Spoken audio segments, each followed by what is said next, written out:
Authorities are searching for a Sevier County woman who has been missing since Friday.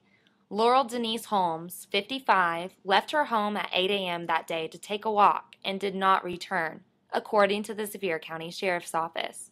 Holmes has a history of nervous breakdowns and suicide attempts, according to a flyer the Sheriff's Office is circulating. She is described as 5 feet, 5 inches tall, about 170 pounds, and has brown eyes, black and gray hair, and scars on both inner elbows and knees. Anyone with information about her whereabouts is asked to call Detective Jimmy Huddleston at 865-453-4668.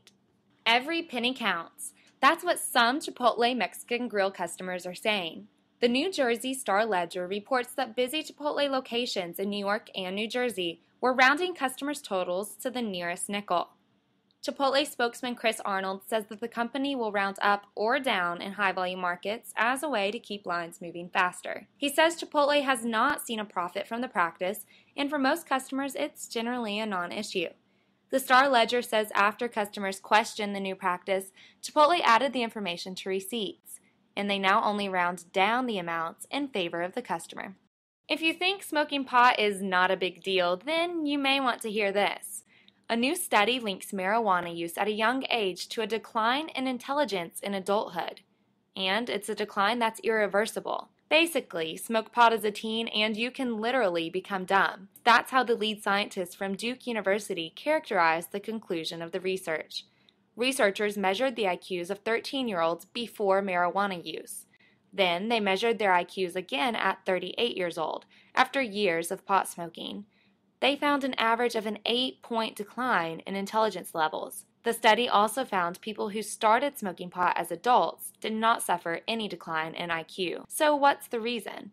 Researchers think teenagers' brains are not fully developed and are more susceptible to the negative impacts of marijuana use.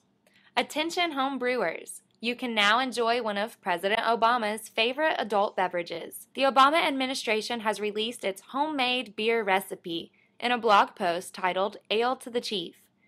White House head chef Sam Cass posted the recipe for 2 of the beers, the White House Honey Ale and the Honey Porter. Both beers are made using honey harvested from the White House's very own beehive.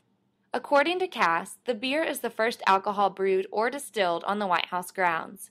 He says George Washington brewed beer and distilled whiskey at Mount Vernon, and Thomas Jefferson made wine, but there's no evidence that any beer has been brewed in the White House. The recipe release comes after some pressure from the online home brewing community that included a petition on the White House website and a Freedom of Information Act request.